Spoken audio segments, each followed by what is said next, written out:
আলাইকুম viewers, welcome back to my channel. আশা করছি সবাই ভালো আছেন। আলহামদুলিল্লাহ আমি অনেক ভালো আছি। আমি আবার হাজির হয়ে গেছি ইফতার রেসিপি নিয়ে। আজকে আমি আপনাদের সাথে শেয়ার করছি পালং শাকের পাকোড়া। অনেক হেলদি এই রেসিপি, আশা করি সবার পছন্দ হবে। আর সবাই কিন্তু এই রমজানে এটা ট্রাই করতে ভুলবেন না। প্রথমে আমি এখানে দিয়ে দিচ্ছি পালং শাক 250 গ্রামের মতো, আমি ধুয়ে কেটে রেখেছিলাম। এরপর আমি দিয়ে দিব বেসনটা আমি একটু তেলে রেখেছিলাম, তাহলে কম তেল লাগবে। এরপর আমি দিয়ে দেব ধনেপাতা, মরিচ পরিমাণ মতো, পেঁয়াজ পরিমাণ মতো।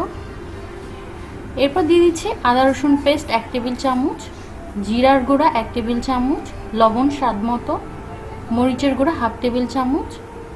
এরপর আমি শুকনো উপকরণগুলো ভালোভাবে মিশিয়ে নিচ্ছি। আমি আগেই কোনো পানি দিচ্ছি না, কারণ শাকের নিজের একটা পানি থাকে। একটু চেপে চেপে আমি পানিটা বের করে নিচ্ছি।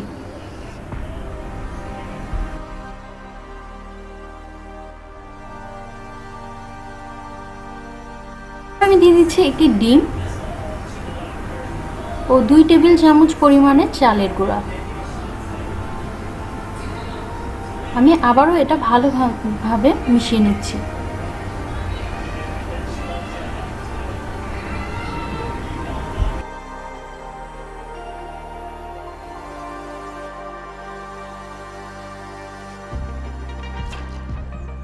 এরপর আমি দেখে দিচ্ছি পাকোড়াটা ভালোভাবে মেশানো হয়েছে কিনা। হাতের মধ্যে একটু নিয়ে মুট করে আমি দেখিয়ে দিচ্ছি। যদি জমাট বেঁধে যায় তাহলে বুঝবেন এটা হয়ে গেছে, আর ভাজার জন্য একদম রেডি। এরপর আমি একটি ফ্রাই প্যানে তেল গরম করে নিয়েছিলাম, আমি তাতে দিয়ে দিচ্ছি। আপনারা চাইলে যে কোনো শেপ দিতে পারেন।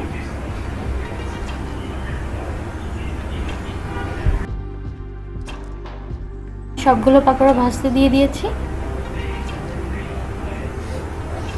এরপর আমি উল্টিয়ে দিচ্ছি পাকোড়াগুলোকে।